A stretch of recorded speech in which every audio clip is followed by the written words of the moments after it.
1.5 goes over complex numbers. So a complex number is an expression of the form a plus bi, where a and b are real numbers and I squared is equal to -1. So if you remember from past courses, a lot of times you'll get the square root of a negative number, and in order to make sure you can simplify that square root with that negative underneath it, you would pull out an I to represent that negative underneath the radical. That I is a complex number. The real part of this complex number is the A, and the imaginary part is the B. Two complex numbers are equal if and only if their real parts are equal and their imaginary parts are equal. If we look at some complex number examples, 3 plus 4i, your real part is the 3, since the I is not attached to it. Your imaginary part is the 4, because the I is attached to it. For 1/2 minus 2/3 I, the real part is the 1/2. The imaginary part is the -2/3. You realize I keep the sign in front of the number with the number. For 6i, you don't have any real part, so your real part is 0, because it will not change the term that's given if it's added or subtracted to. And your imaginary part is 6. For the -7, you only have the real part of -7, and your imaginary part is 0. Your imaginary part is what is being multiplied by something. So if you had 0 times anything, it would be 0. So in order for it not to change that -7 at all, your imaginary part is the 0. When we are adding and subtracting as well as multiplying complex numbers, you're going to add or subtract those real parts and add or subtract the imaginary parts. When you are multiplying, you just distribute or FOIL like we have in the past. So if we look at example A, we have 3 plus 5i plus 4 minus 2i. So I'm just going to get rid of those parentheses and have 3 plus 5i plus 4 minus 2i. So it's just like combining like terms. The 3 and the 4 are like terms, so you can combine those to get 7. The 5i minus 2i is positive 3i. So you're just combining like terms with these.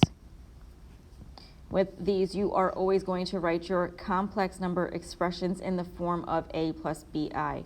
So your real term always comes first.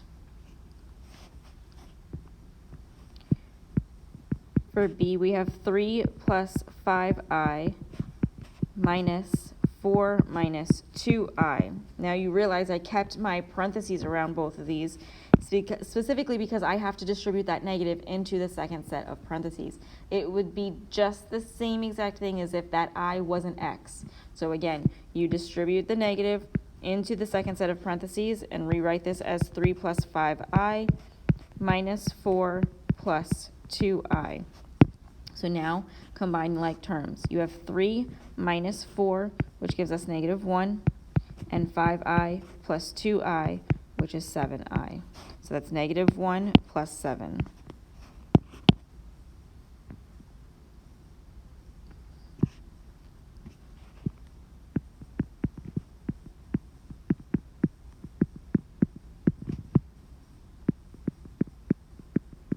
For C, we have 3 plus 5i times 4 minus 2i.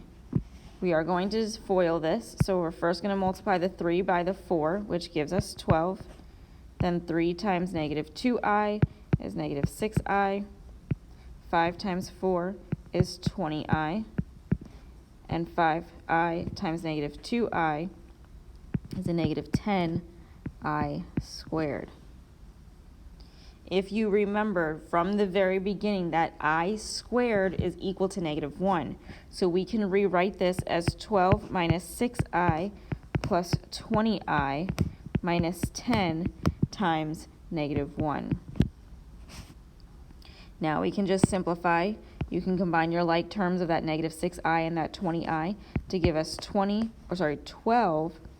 plus 14i. And then you have that -10 times -1, which is a positive 10. You still have like terms of that 12 and that 10, so we combine those. 12 plus 10 gives us 22 plus 14i.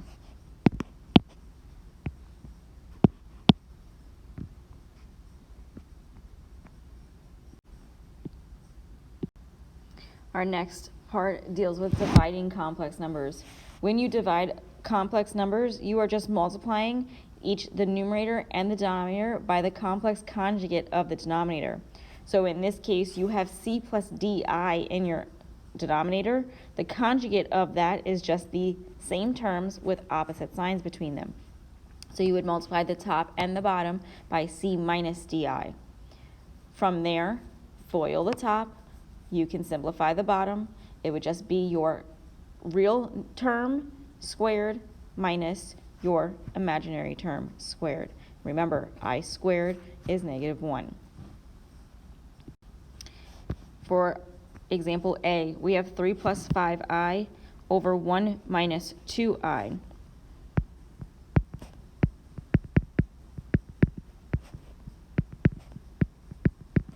So our complex conjugate of our denominator is 1 plus 2i. We'd multiply the top and the bottom by that 1 plus 2i. So we're going to FOIL the top. So 3 times 1 is 3. 3 times 2i is 6i. 5i times 1 is 5i. 5i times 2i is 10i squared.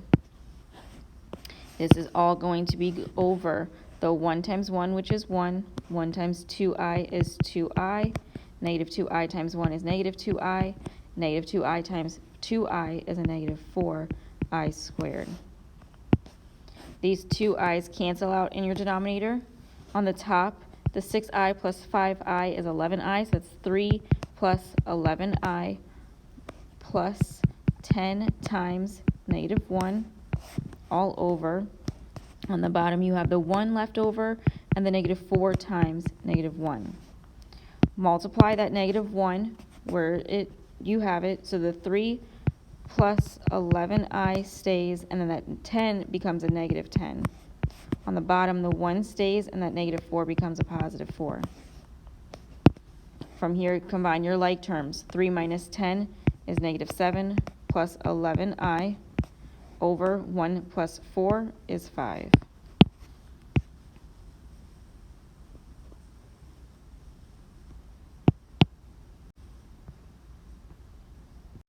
For B, we have 7 plus 3i over 4i. Now, in your denominator, you only have that 4i. The complex conjugate of that, think of it as the real part of 0 plus 4i. So if you take the complex conjugate of that, that's just a -4i, because it would be 0 minus 4i, which is just -4i. So you're going to multiply the top and the bottom by that -4i. We can put parentheses around that 7 plus 3i and distribute that -4i in. So -4i times 7 is -28i. And then the 3i times -4i is a -12i squared. On the bottom, the 4i times -4i is a -16i squared. I'm going to change out these i squareds to be -1s. So I'm going to have -28i minus 12 times -1 over -16 times -1. On the top, the -12 times -1 is a +12, so it's -28i plus 12 over 16 times -16 times -1 is a +16. I'm going to rewrite this to where it's given in the correct form on the top, so my real part comes first. I'm going to have 12 minus 28i over 16. Now, you'll realize the 12, the 28, and the 16 are all even numbers. So we can factor this or simplify this by dividing each of those numbers by their greatest common factor. 12, 28, 16 are all divisible by 4. So this 12 is going to become a 3, the 28 would become a 7, and the 16 would become a 4. So this is 3 minus 7i all over 4. So again, I just divided everything by the greatest common factor that all three of those numbers shared. For our next part, we are dealing with square roots of negative numbers. When you are taking the square root of a negative number, this is where that I comes into play.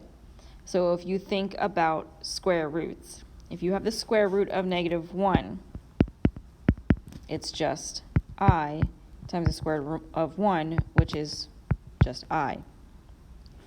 If you have the square root of negative 16, you pull the I out first. You then have I times the square root of 16, which is 4I. If you have something like the square root of negative 3, you take the negative out, represent it with the I, you have I square root 3. You cannot simplify the square root of 3, so you just leave it I square root 3. You need to remember that if you have something like the square root of negative 2 times negative 3 is the same thing as the square root of 6. However, the square root of negative 2 times the square root of negative 3 does not equal the same thing. Because they are separated and they do not have the same terms underneath, you cannot just multiply what's underneath.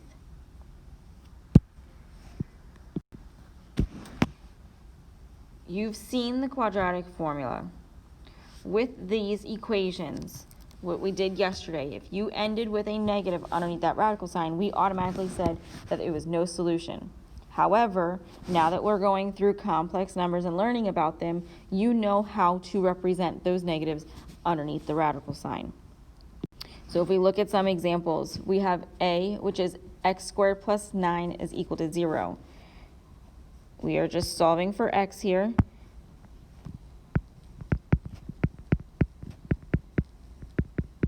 So you could do this one of two ways. You could factor it, set each part equal to 0, then solve. Or, because it's just a binomial where you have an x squared and a constant, you can move that constant over and take the square root of both sides. I'm going to do this both ways with you, so you can see the two options that you have when solving this. So if I factor the first one, this is going to factor out as a difference of squares, so it's x minus 3 times x plus 3. Or sorry, it's not. You can't do that. I'm sorry. If it was a negative, then you could. So we are just going to do it the way that I said the first time and move that constant over. So I would subtract it from each side, and I have x squared is equal to negative 9. From there, I would take the square root of both sides. The square root of x squared is x. We have to put the plus or minus in front of our answer regardless because we're dealing with a radical on both sides of the equation. We then have the square root of negative 9. Simplify the negative first, pull out that I. So you now have x is equal to plus or minus I square root 9. You can take the square root of 9. It is 3. So x is equal to plus or minus 3i.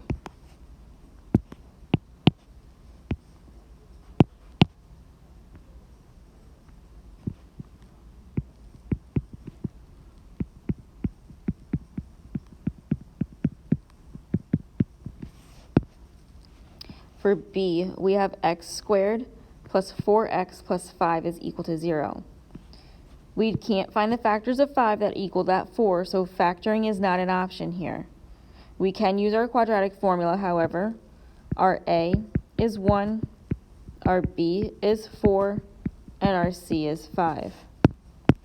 We plug this into x is equal to negative b plus or minus the square root of b squared minus 4 times a times c all over 2 times a. So I'm just going to plug these values in. X is equal to the opposite of 4 plus or minus the square root of 4 squared minus 4 times a, which is 1, times c, which is 5, all over 2 times 1.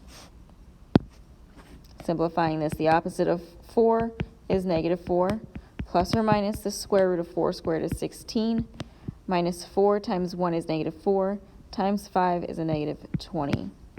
all over 2 times 1, which is 2.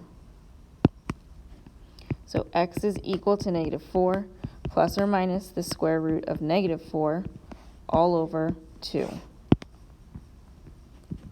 This is simplifying to be x is equal to negative 4 plus or minus, we pull out the I, square root 4 over 2.